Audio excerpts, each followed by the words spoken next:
Hebreus 12, nós leremos o verso 1 a 3, embora nós focaremos no verso 2.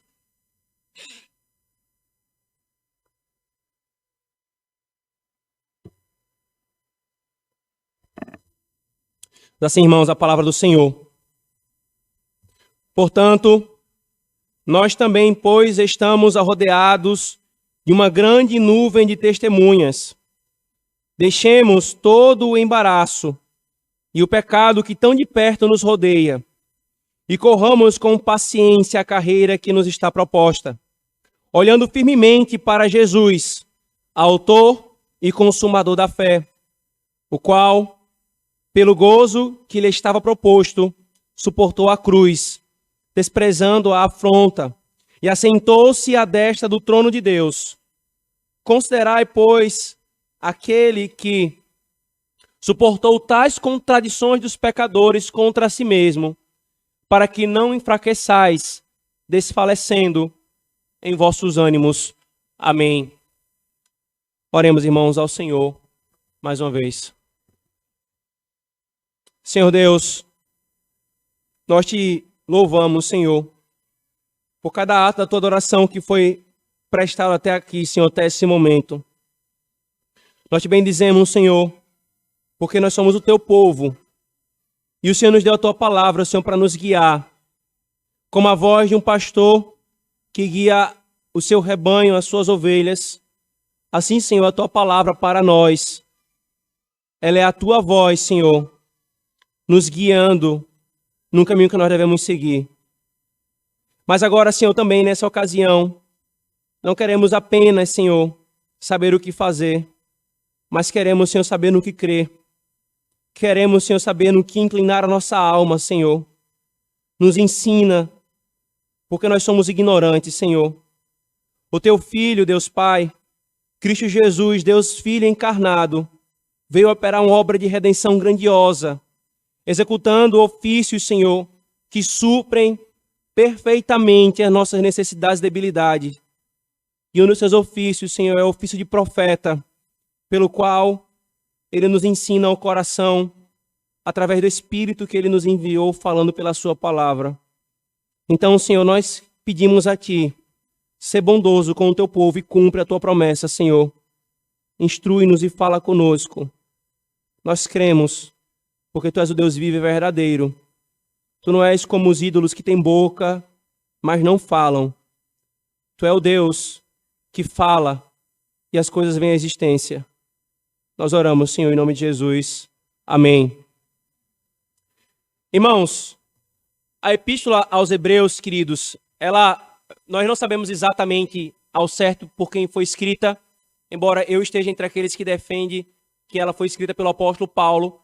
Mas uma coisa nós sabemos, ela foi escrita a um grupo de judeus que estavam sendo perseguidos pela sua fé em Cristo. Sim, judeus que haviam abraçado a fé no Senhor Jesus Cristo e estavam sendo perseguidos por causa dela. E essa perseguição não era mero cancelamento em rede social, não. Era perseguição em nível altíssimo, que envolvia a apreensão de bens, que envolvia prisões, que envolvia morte de entes queridos, inclusive a sua própria morte. E muitos desses irmãos, nossos irmãos, naquele contexto, estavam sendo tentados a abandonar a fé em Cristo, ou pelo menos a publicização dessa fé, e voltarem ao judaísmo. Com o seguinte raciocínio: ora, eu creio em Cristo e tudo bem, eu posso continuar crendo em Cristo e voltar aos rudimentos do judaísmo, porque aqui no judaísmo eu não sou perseguido, mas quando eu digo que eu sou cristão, eu sou. Então o autor dos Hebreus, irmãos, ele escreve com um objetivo muito claro: encorajar esses cristãos, esses crentes, a perseverarem na sua carreira, na sua caminhada com o Senhor. Só que ele faz isso, irmãos, por meio de uma sequência de argumentos maravilhosos. Já que ele está escrevendo a um grupo de cristãos que eram judeus, ele então vai mostrar para eles como que Jesus é maior e melhor que tudo na Antiga Aliança. Na verdade, tudo na Antiga Aliança só é o que é por causa de Cristo. Tudo apontava para Cristo. Por isso que ele começa mostrando que Cristo é maior que os profetas, porque os profetas falaram a revelação de Deus, Cristo é a própria revelação de Deus. Depois ele mostra que Cristo é maior que os próprios anjos, porque ele é o próprio Deus. Então ele vai e mostra que Cristo é maior que Moisés, o maior de todos os profetas. Porque Moisés foi fiel na casa de Deus, na igreja. Cristo é fiel como dono da igreja, o autor aos Hebreus diz. E ele continua fazendo esses paralelos, mostrando a beleza de Cristo.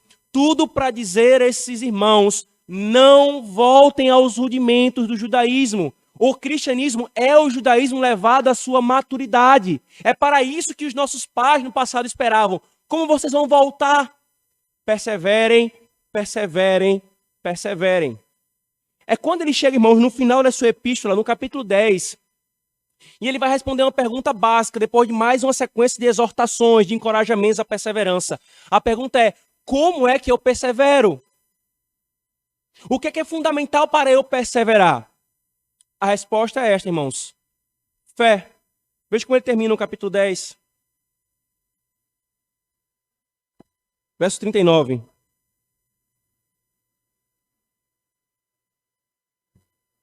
Nós, porém, não somos daqueles que se retiram ou que retrocedem para a perdição, mas daqueles que creem para a conservação da alma. E é quando começa o capítulo 11, um capítulo conhecidíssimo no meio da igreja, que é equivocadamente chamado de o capítulo dos heróis da fé. Porque, irmãos, nós sabemos que esses homens não eram heróis em nada. Eles eram falhos e pecaminosos e pecadores. Mas por que o Senhor coloca esse capítulo aqui na Escritura, irmãos? É para mostrar o seguinte, olha como que todos esses irmãos nossos no passado perseveraram.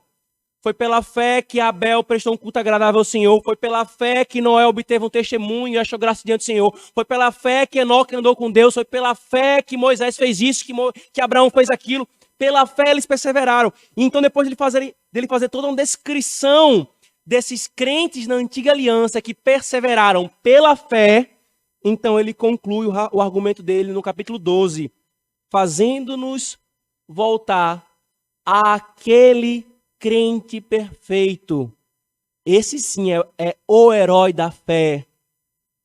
Aquele que com toda a oposição de pecadores, ele perseverou. Ele não é apenas o crente perfeito, ele é mais. Ele é o autor e consumador da fé. E então ele fecha o argumento. Só que nesse argumento, irmãos, ele nos ensina isso aqui nessa porção, que nós devemos correr com perseverança, e aqui está a ordem, perseverem, mas nós só podemos perseverar, irmãos, se nós fizermos 3 coisas, e aí vem a maneira de executar essa ordem. Primeiro, considerando as testemunhas, no verso 1 ele nos fala isso. Segundo, livrando-nos do pecado, ainda no verso 1 ele fala isso. E terceiro, olhando para Jesus. Olhando para Jesus. E é no verso 3, considerando a obra de Cristo. Quando nós expusemos, irmãos, esse texto no passado, há alguns anos, nós já estamos pormenorizadamente cada um desses elementos que está aqui no texto. Mas à época, porque nós tratamos de todos, eu senti que faltava um pouco mais desse aspecto aqui fundamental no texto, porque é o ponto principal do texto, o verso 2. Como é que eu vou perseverar? É com fé, ok, mas como? Aí o autor diz, e é o ponto principal aqui, olhando para Jesus, ou olhando firmemente para Jesus. E então, irmãos, com essa sensação, essa semana eu tive a oportunidade de concluir a revisão, na verdade, quase concluir uma revisão de uma das obras que vai sair pela editora Naderi, de um puritano inglês, presbiteriano inglês, chamado Isaac Ambrose, que a obra é Olhando para Jesus. E ali eu pude meditar um pouco mais sobre a profundidade desse ato que o autor dos Hebreus está nos chamando aqui. Olhando para Jesus é a maneira como nós vamos perseverar. A nossa perseverança, irmãos, está intimamente ligada ao quanto nós mantemos os nossos olhos, os olhos da fé, em Cristo e consideramos a sua obra.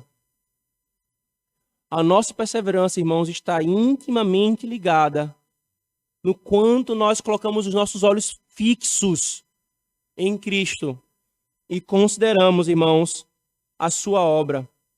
Não há, irmãos, como correr, o autor dos Hebreus nos diz. Não há como correr a corrida que nos está proposta, não há como perseverarmos se nós abraçarmos o pecado.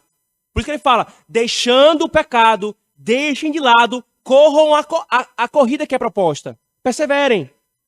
Mas, ele diz, também não tem como você largar o pecado e não tem como você correr a corrida se você não olhar para Jesus como aquele que correu essa corrida primeiro, irmãos. É apenas olhando para Jesus, irmãos, que nós podemos perseverar. E, na verdade, é o ato de olhar para Cristo que traz inúmeros benefícios, irmãos, para a nossa alma. Está aqui um deles. Veja aqui o verso 3, por favor. O autor aos Hebreus diz assim, para que você vai olhar para Jesus? Para que você vai considerar a obra dele? Você vai meditar na obra dele. Está aqui, finalzinho do verso 3. Para que não enfraqueçais, desfalecendo em vossa alma. Para que vocês não desanimem. Você está desanimado com a caminhada cristã? Você se encontra desanimado com a vida como um todo e viver essa vida no contexto da fé cristã? Só tem um remédio para mim e para sua alma quando nós somos assolados por essa tentação. Só um. Olhar para Jesus firmemente. É impressionante, irmãos, como muitas igrejas, muitos pastores, eles simplesmente se esquecem disso. Mais precisamente, muitos crentes.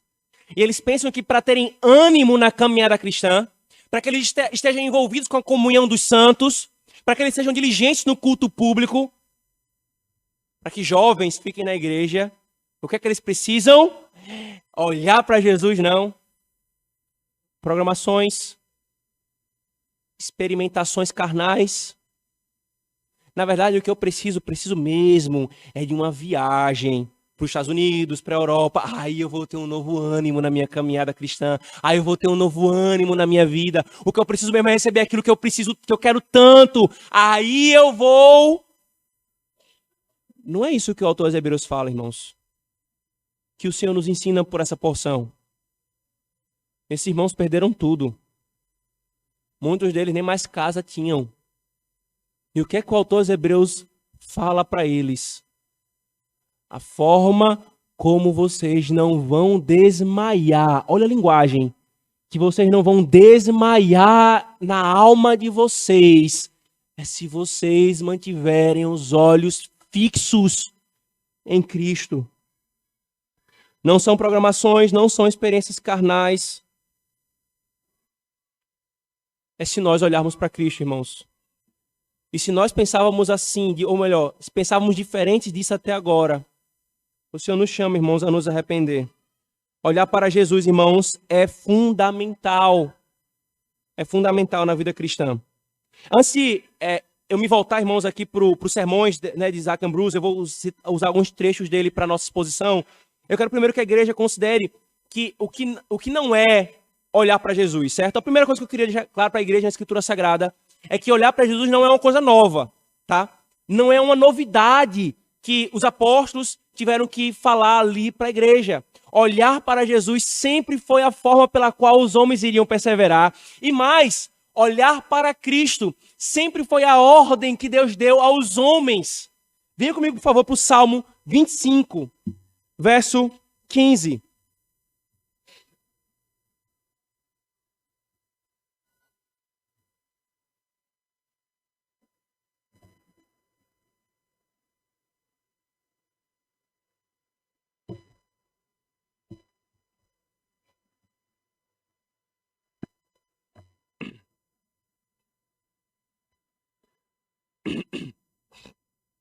Verso 15, Davi diz: os meus olhos estão continuamente no Senhor, pois Ele tirará os meus pés da rede. Salmo 34, verso 5. Mais uma vez, Davi disse, vamos ler o verso 4 também. Busquei ao Senhor e Ele me respondeu, livrou-me de todos os meus temores. Olharam para Ele e foram iluminados, e os seus rostos não ficaram confundidos. Agora venha para Isaías capítulo 45. Evangelho segundo Isaías, capítulo 45, verso 22. Olha o que o Senhor chama os homens a fazerem. Chama as nações, dizendo: olhai para mim e sereis salvos, vós, todos os termos da terra, porque eu sou Deus e não há outro. E ainda, irmãos, mais claramente, Zacarias, por favor. Profeta Zacarias, capítulo 12, verso 10.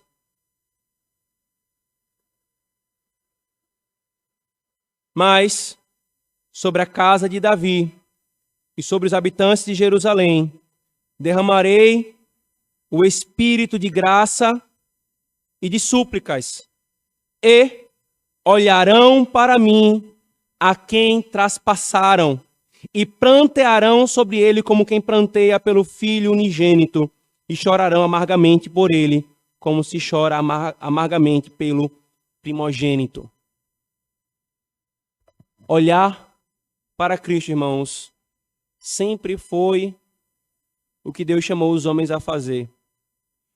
E a primeira coisa que nós precisamos considerar, irmãos, com essa ordenança do Senhor é: você já olhou para Cristo? Os seus olhos já o contemplaram? Eu não estou perguntando se você olhou uma imagem fruto da invenção dos homens que ensinam mentiras. É se os seus olhos foram colocados em fé para Cristo. Deus, desde a queda, tem voltado para os homens e dito: olhem para o meu Cristo. Olhem para o meu Cristo e vocês serão salvos. Você já olhou para o Cristo do Senhor? Olhar para Jesus, irmãos, a segunda coisa que não é olhar com os olhos físicos necessariamente. Venham comigo para 1 Pedro, capítulo 1.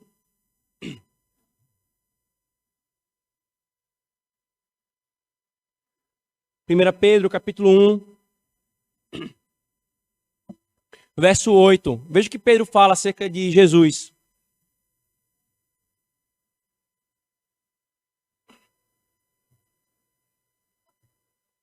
Sobre a nossa relação com Cristo, Pedro termina o verso 7 dizendo: e honra e glória na revelação de Jesus Cristo, o qual, não havendo visto, amais, no qual, não o vendo agora, mas crendo, vos alegrais com gozo indescritível e glorioso. Irmãos, a escritura aqui não está se contradizendo, não. Não é que um texto está mandando assim: olhem para Jesus. Aí o outro fala assim: vocês não olham para ele, não tem como vocês olhar para ele. É porque, irmãos, aqui está sendo tratado de duas formas de olhar.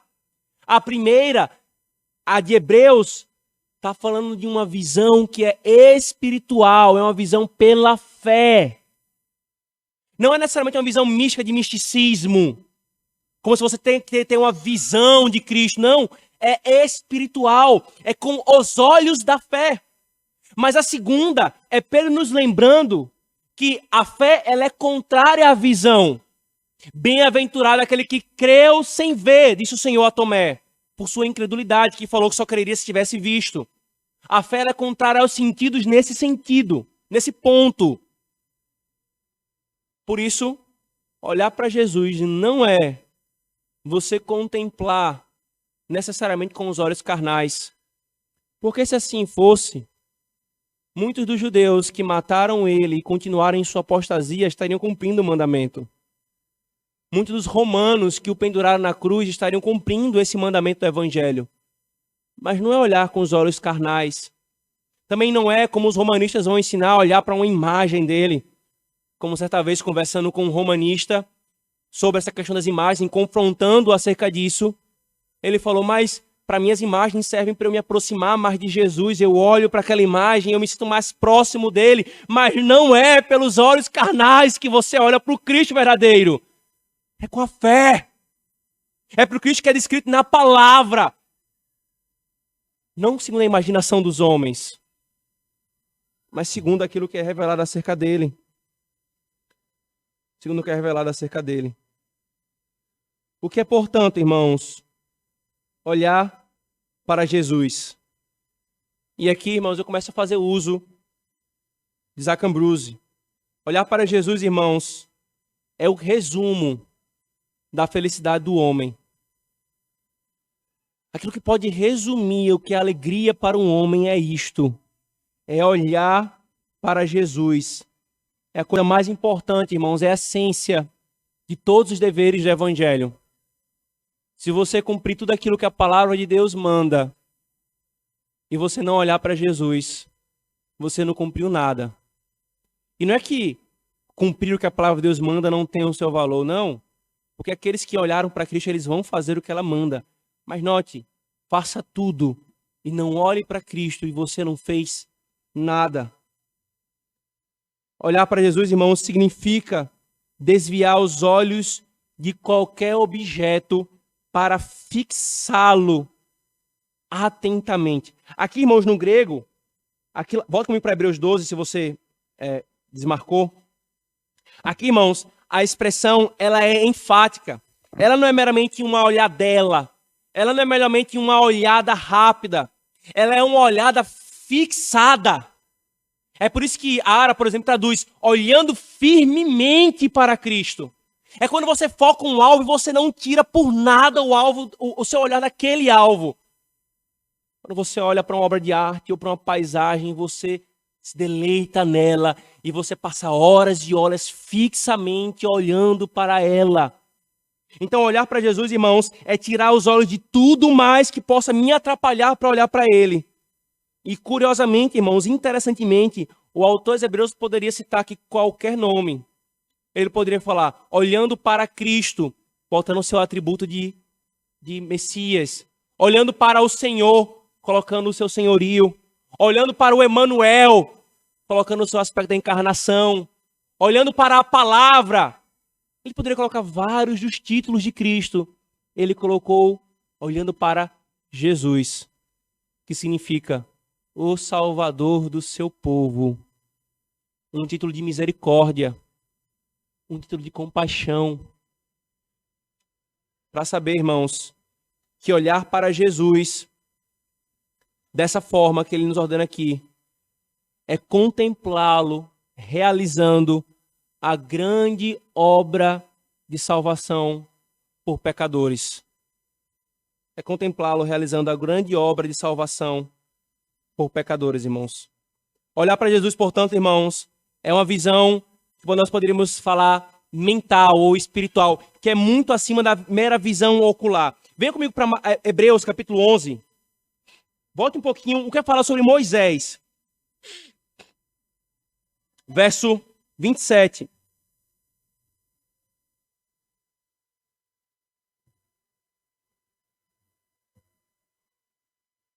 Olha que trocadilho maravilhoso, irmãos. Hebreus 11, verso 27. Pela fé, Moisés, ele está se referindo aqui a Moisés, certo? Deixou o Egito, não temendo a ira do rei, porque ficou firme, como vendo o invisível. Como é que você vê o invisível? Quando você olha não com os olhos carnais, mas quando você olha com os olhos da fé. Por isso, irmãos, esse olhar para Jesus é um olhar, irmãos, experimental. É isso que o autor está falando aqui, irmãos. Não se trata de um conhecimento superficial de Cristo ou uma mera olhadela, mas um olhar que nos envolve intimamente com Ele, com um sentimento sincero de querer participarmos dEle. Olharmos de tal forma que queremos que Ele seja nosso Ele. É colocar, irmãos, a nossa fé nele. É por isso que olhar para Jesus, de forma prática, pode ser resumido nessas ações, irmãos. Primeiro, fé. Fé em tudo que a Escritura diz acerca dele. Conhecer o que a Escritura fala acerca dele, para que eu possa olhar para ele e crer no que ela fala. Meditação. quando eu considero toda a sua obra, quando eu conheço o que ele fez na sua encarnação, na sua vida, no seu ministério, na sua morte e na sua pregação. Jesus, irmãos, é o objeto que nós devemos olhar.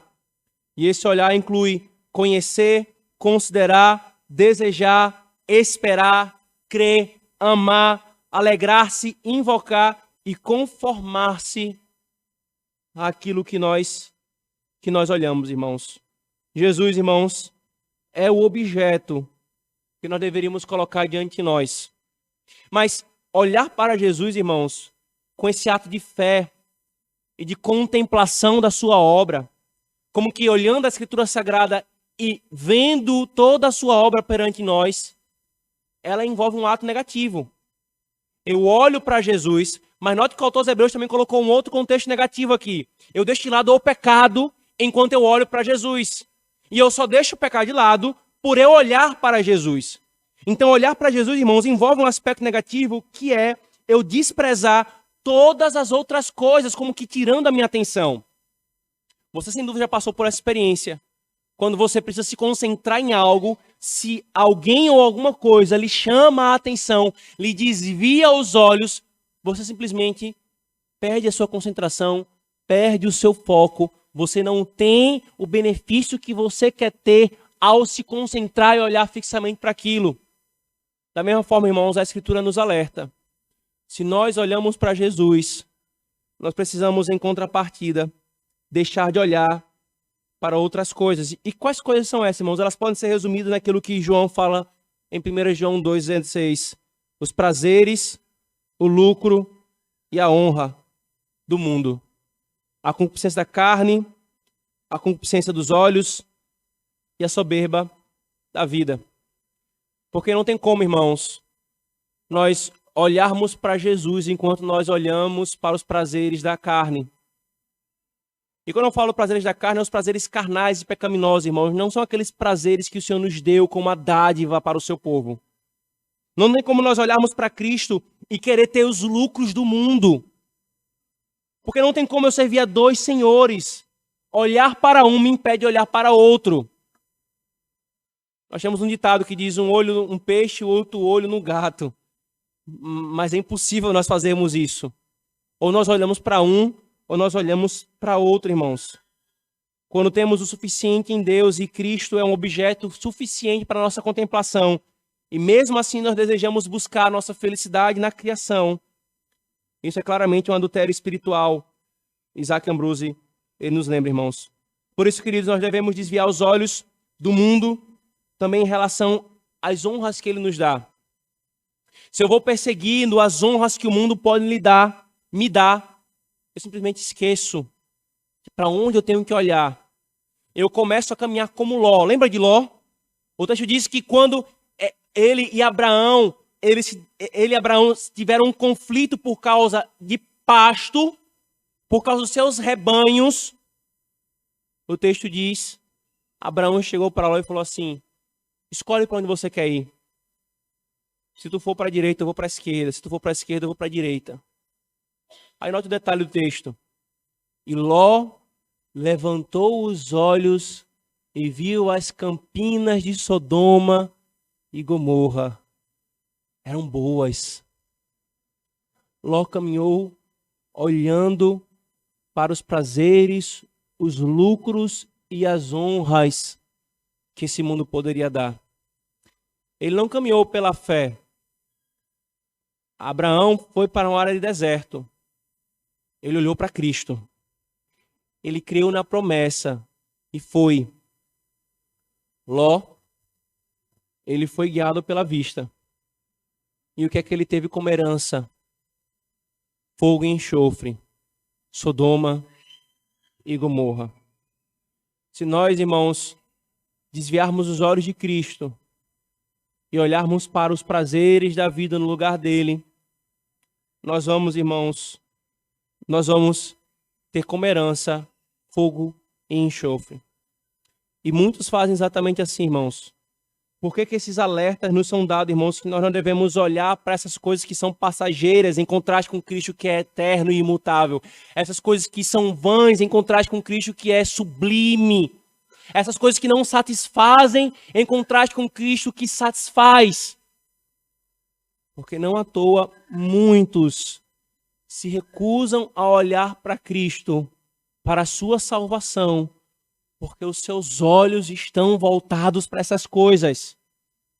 Não, eu não vou abrir mão disso. Esse é meu foco. Essa é minha meta, é meu alvo, a gente fala assim.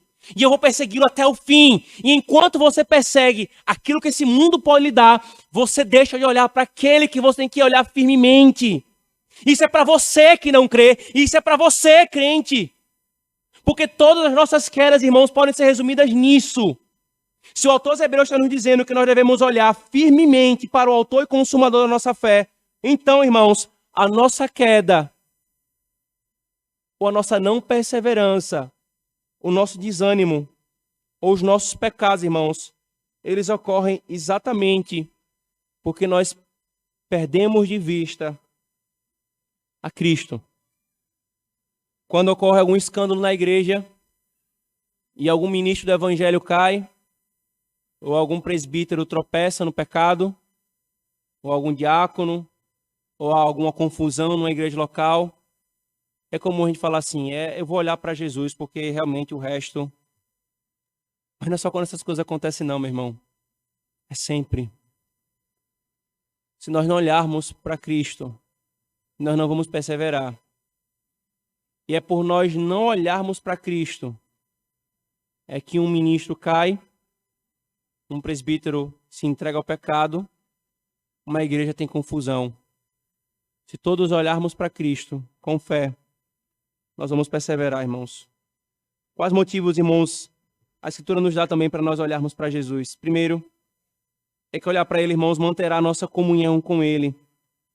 E essa comunhão, irmãos, como nós já falamos outras vezes, é um céu antecipado. Por meio dessa contemplação em fé, irmãos, nós desfrutamos de todos os benefícios de Cristo. Qual a diferença de um homem que olha para Cristo pela fé e de um homem que não olha para Cristo? É que aquele que olha para esse objeto maravilhoso, ele desfruta daquilo que ele tem para dar. Porque dele vem toda a fonte de graça e de poder para a nossa caminhada. Ainda, irmãos, porque olhar para Jesus fará que nós preservemos, irmãos, aquilo que ele já nos deu. Eu não vou me distrair com outras coisas. Eu vou olhar para ele e seguir o caminho que ele mandou eu seguir. E olhar para Jesus, irmãos, aumentará a minha alegria, não só na eternidade, mas também nessa era, irmãos. Se nós, queridos, os crentes no Senhor, apenas nos aproximássemos e olhássemos para esse sol da justiça, que primavera nós teríamos em nossa alma. Que primavera, irmãos, nós teríamos em nossa alma. Por isso, irmãos, como perseverar? O autor nos responde, olhando para Jesus. E o que é olhar para Jesus? É um olhar espiritual, é um olhar em fé. Na prática, é uma consideração de tudo que ele é e de tudo que ele fez. Olhe para Cristo. Olhe para ele. Veja a glória desse Salvador. Olhe para os seus ofícios. Você concebe isso? Você já percebeu que esse Cristo, ele não é simplesmente um Salvador superficial que a igreja evangélica costuma pregar? Quantos no meio do povo de Deus sabem sobre os ofícios de Cristo? E não é mero conhecimento intelectual não, irmãos. Olhe, quer olhar para esses ofícios. É você contemplar o ofício de Cristo como profeta e você saber a sua ignorância é suprida por causa dele. Você olhou para ele como seu grande profeta. É você olhar para o seu ofício como rei e você saber que ele é aquele que governa a tua alma, que governa a tua vida. E você olhou para ele e se admirou como rei e você se entrega a ele. Você olhou para o seu ofício de sacerdote e você vê toda a sua impureza. E você encontra nele toda a purificação e a intercessão que você precisa para a sua alma. É isso que é você olhar para Cristo. É você considerar o seu ser a sua obra. Você já parou para meditar a grandiosidade do que é a dupla natureza de Cristo? Olhe para ele na sua dupla natureza. Veja que coisa gloriosa. O Criador dos céus e da terra se fazer como um homem. Aquele que sustenta as estrelas ser sustentado pelo leite de uma mulher. Aquele que é a justiça ser injustiçado. Ele se fez igual a nós para que nós fôssemos feitos igual a ele. Você já concebeu a grandeza que há na encarnação de Cristo. Então olhe para ele. É uma tolice o que os homens fazem de querer celebrar uma data que ele não mandou. Dia 25 de dezembro, ele nasceu. Aleluia, ele encarnou. E só medita em 25 de dezembro. Meu querido, medite e olhe em Cristo na sua encarnação todos os dias do Senhor. Olhe para ele na sua encarnação, olhe para ele na manjedoura, não num presépio de uma imagem miserável, mas na sua glória. Que os magos do Oriente viram um bebê e se prostraram em adoração. Olhe para ele na sua infância, submisso aos seus pais, estudioso da palavra, perguntando aos doutores da lei, e enquanto ele pergunta, ele os instrui, porque eles se maravilharam com aquela doutrina. Esses doutores viram Cristo. Esses doutores, eles sabiam que Cristo tinha já chegado à terra, porque eles lembram do que os pastores falaram. Eles lembram do que Herodes fez. Eles lembram de todas as profecias. Mas eles não olharam para ele, contemplando ali o próprio mestre da lei. Porque é a lei encarnada, interpretada. Olhe para Cristo em todo o seu ministério. Em cada uma das suas obras, nenhuma das suas palavras, nenhuma das suas ações, irmãos, foi colocado para nós de forma aleatória. Foi para que você pudesse contemplar a glória dele. Olhe para a sua morte. Medite sobre cada ato até a sua morte. Veja, irmãos, o quão terrível aquele que sustenta a vida e o autor da vida ser morto por homens pecadores. Aquele que sempre está conosco, cujo nome é Emanuel, Deus conosco, ser abandonado pelos seus discípulos. Aquele que cumpre o seu pacto e é fiel, ser negado por aqueles que ele ama. Contemple Cristo na cruz, mais uma vez, não numa imagem ridícula e derrotista na cruz, mas num Cristo glorioso que estava lá, sangrando e se derramando para salvar pecadores. Contemple a sua ressurreição. Mais uma vez, não espere celebrar uma data que ele não mandou mais celebrar na Nova Aliança, a Páscoa judaica, para você dizer aleluia, ele morreu na sexta e ressuscitou no domingo. Não, meu querido, olhe para Cristo todos os dias da sua vida, em especial no dia do Senhor, dizendo aleluia, ele ressuscitou, e medite nas implicações dessa obra na tua vida. É isso que é você olhar para Jesus.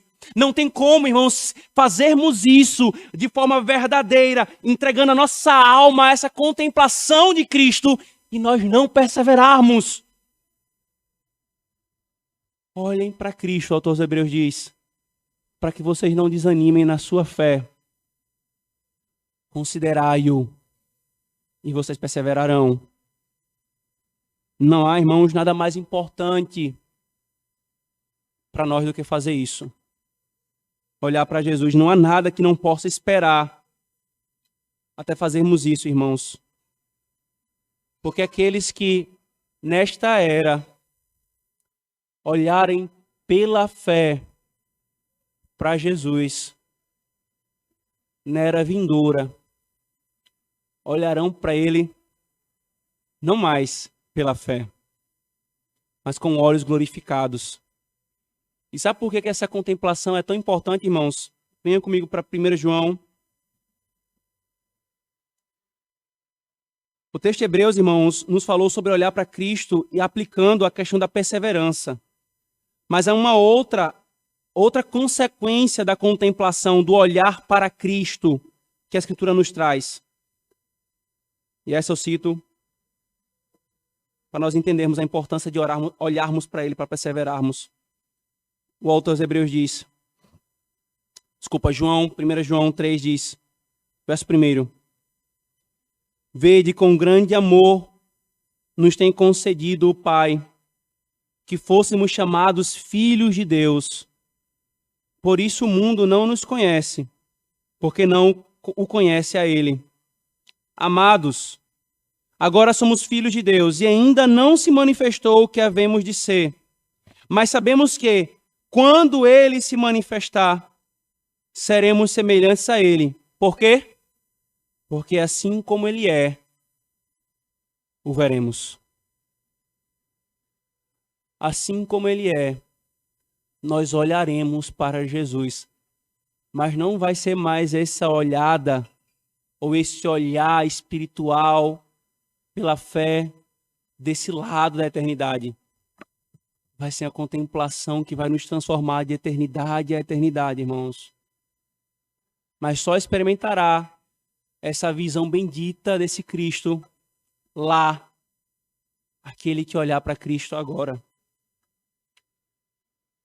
Por isso, mais uma vez, você que ainda não olhou para Jesus, você que ainda não colocou a sua fé nele, você ainda que não considerou a sua obra, toda a maravilha do seu ser e da sua obra, hoje ele mais uma vez te diz aquilo que ele falou por meio do profeta Isaías: olhai para mim e você será salvo.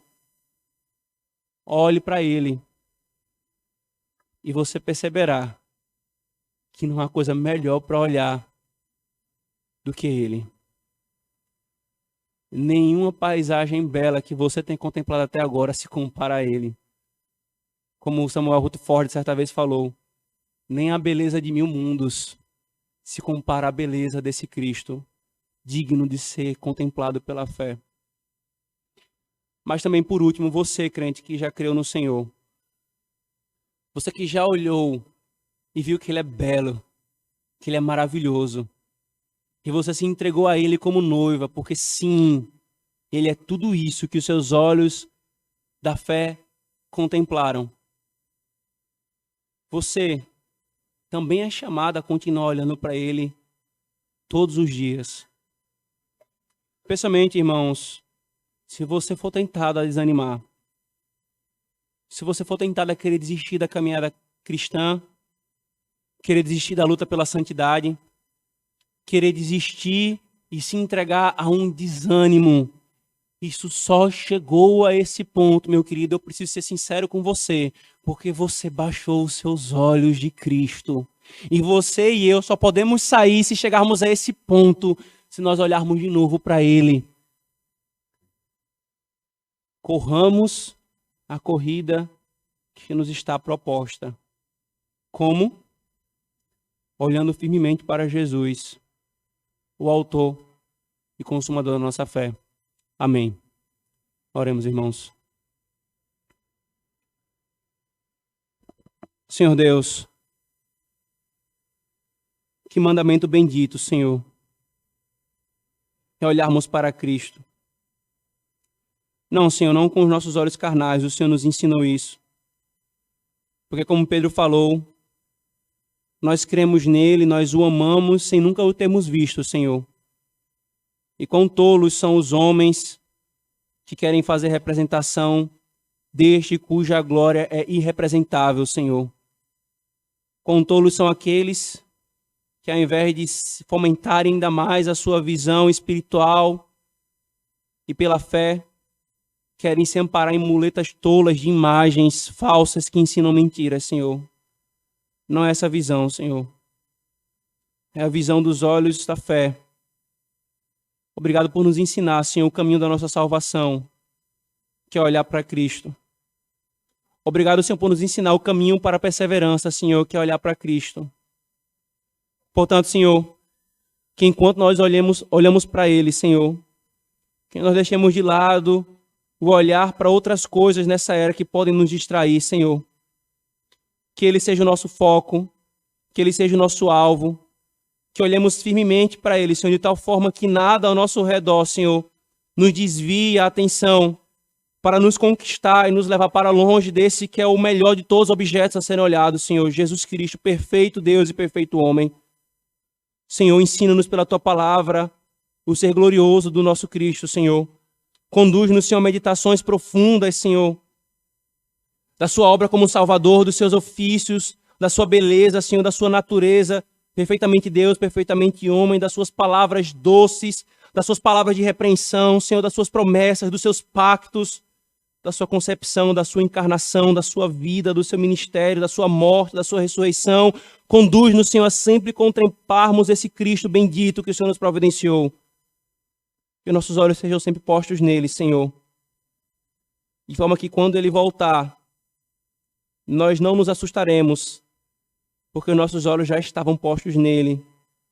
Nós apenas o veremos em mais um aspecto da sua glória, a glória de juiz, voltando para julgar o mundo, a glória de um noivo, voltando para levar a sua noiva para as bodas do Cordeiro.